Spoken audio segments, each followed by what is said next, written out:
Sumu fis safari. Apakah saya harus puasa dalam perjalanan wahai Rasulullah?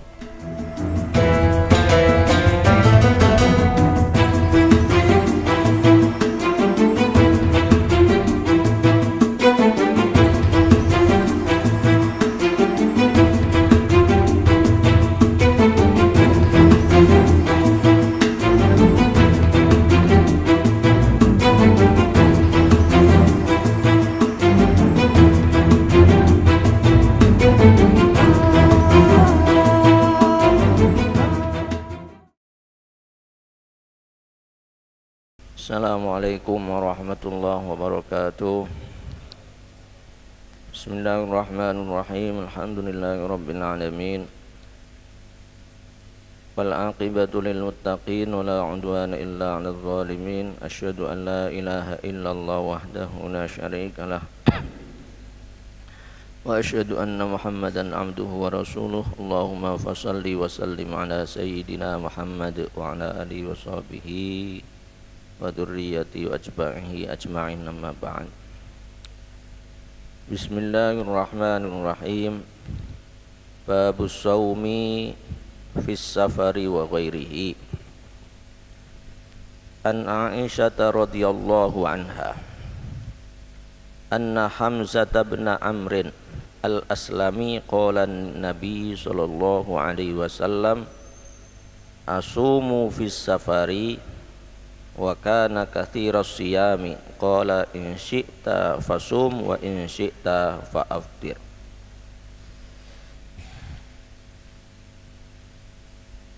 Hadirin hadirat rahimakumullah,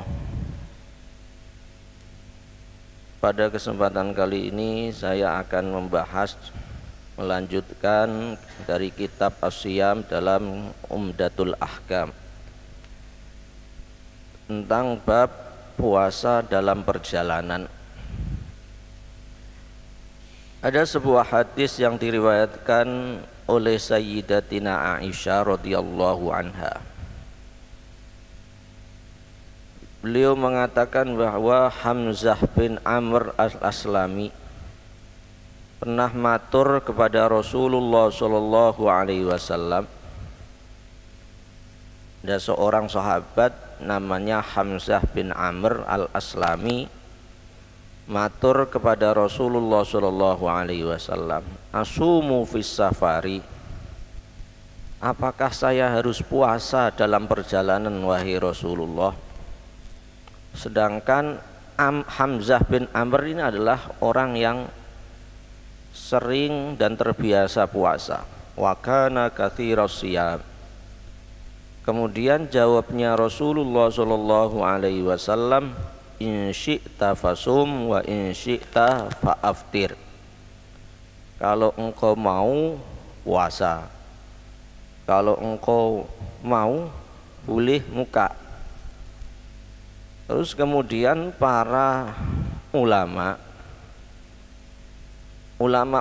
fikih mengambil istimbal hukum, kesimpulan hukum dari hadis ini, bahwa barang siapa melakukan perjalanan di mana perjalanan itu sudah melebihi masafatul qasri.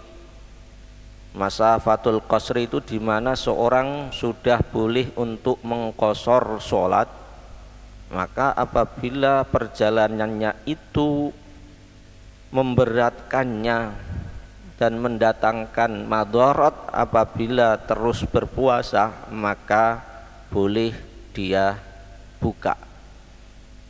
Akan tapi kalau dia masih kuat, maka as-siyamu afdal.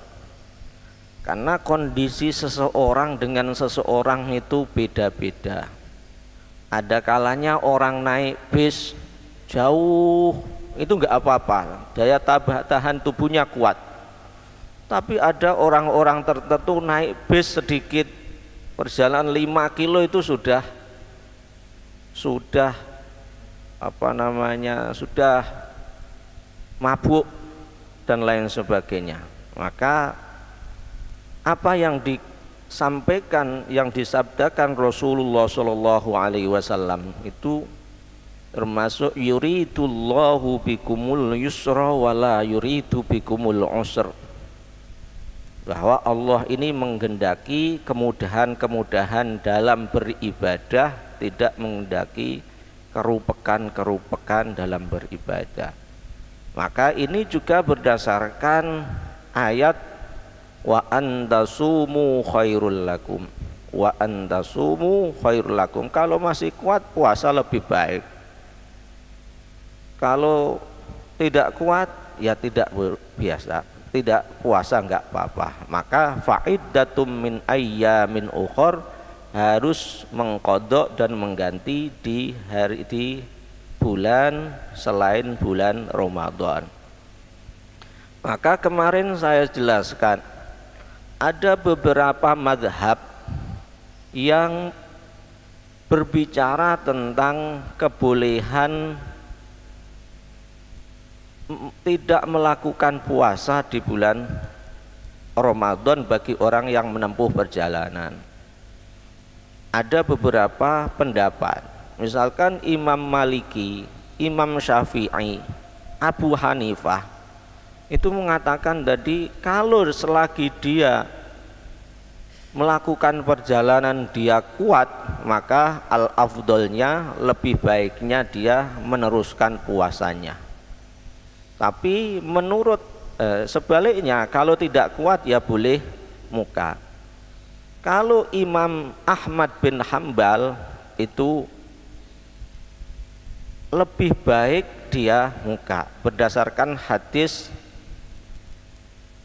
laisa minal birri asyamu fis safar. Ada hadis laisa minal birri asyamu fis safar, tidak ada kebaikan puasa dalam perjalanan. Bahkan ada mazhabnya mana namanya Az-Zahiri. Mazhab Zahiri ini dicetuskan oleh Abu Dawud Az-Zahiri. Berdasarkan hadis itu maka malah dianjurkan untuk tidak puasa. Ya, kalau kita Imam Syafi'i ya tetap melakukan puasa selagi kita kuat. Kalau tidak kuat boleh tidak puasa, fa'iddatum min ayyamin ukhar. Kemudian kemarin dijelaskan bahwa ada orang-orang dalam kondisi tertentu boleh untuk tidak puasa. Yang jelas ada di antara mereka mani' itu menghalang. Misalkan bagi wanita yang haid, bagi wanita yang nifas malah tidak boleh berpuasa, itu namanya mani'. Dalam usul fikih namanya itu mani', pencegah, penghalang untuk berpuasa, malah tidak boleh. Dalam syariat itu ada kewajiban puasa, ada sebelumnya kewajiban sholat. Haid, nifas itu sebagai mani', penghalang untuk sholat, penghalang untuk puasa. Tapi ada perbedaan, kalau perempuan haid, nifas maka tidak boleh sholat, tapi sholatnya tidak perlu diganti, tidak perlu diganti. Kemudian kalau puasa harus mengganti, kalau puasa wajib mengganti di bulan selain Ramadan. Ini tentu ada hikmahnya, tentu ada hikmahnya. Kenapa kalau wanita haid sholat tidak harus diganti? Karena kewajiban sholat itu adalah kewajiban yang rutinan tiap hari. Setiap hari diwajibkan sholat 5 waktu. Sehingga kalau sekarang minggu ini haid, maka minggu depan yang harusnya ada kewajiban sholat, minggu depan juga masih ada kewajiban sholat. Sehingga tidak perlu didobeli, uang sudah ada di minggu depan atau hari-hari setelahnya dia sudah suci juga ada kewajiban sholat. Berbeda dengan kewajiban puasa yang hanya ada di bulan Ramadan. Syahrul Ramadan alladzi unzila fihil Qur'an, seterusnya itu. Sehingga kewajiban puasa itu hanya di bulan Ramadan, maka bagi wanita yang haid dan nifas, maka setelah bulan Ramadan sudah tidak ada, sudah berganti, maka wajib baginya mengganti puasa yang ketika itu dia haid ataupun nifas. Kemudian tadi kemarin juga dijelaskan tentang orang yang sakit. Orang yang sakit, kalau sakitnya membahayakan dia, kalau dia meneruskan puasa maka muka lebih baik. Tapi kalau kuat, wa antasumu khairul lakum, maka puasa akan lebih baik. Kemudian ada kondisi-kondisi, misalkan ada orang yang sepuh, baik laki-laki ataupun wanita.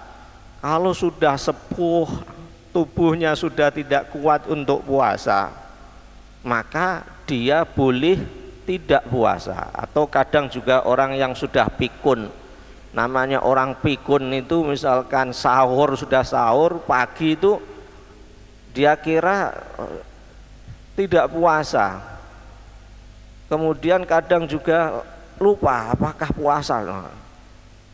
Kondisi-kondisi seperti itu bagi orang yang sudah sepuh, dia tidak kuat lagi puasa, maka dia boleh tidak puasa dan juga tidak kewajiban untuk mengganti puasanya di bulan lain, akan tetapi wajib baginya membayar fidyah.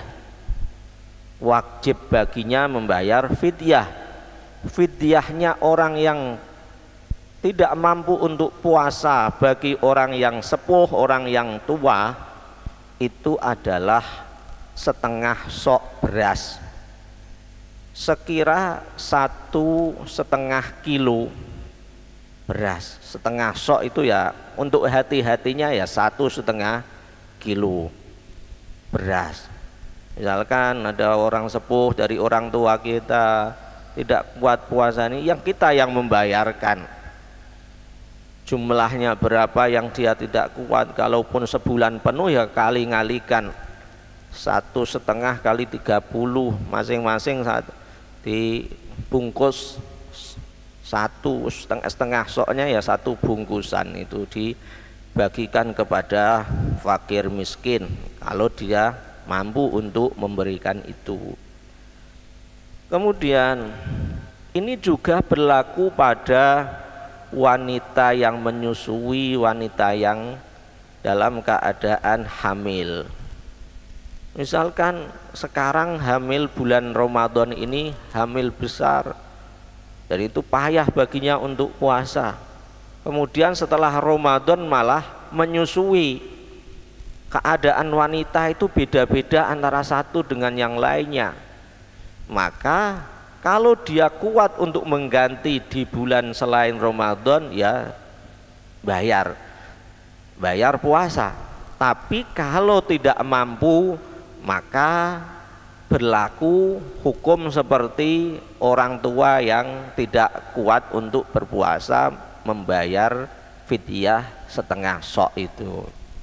Tapi kalau mampu ya membayar puasa. Tapi namanya orang menyusui itu beda-beda keadaannya, ada yang lemesan, nggak kuat, dan itu sepanjang tahun.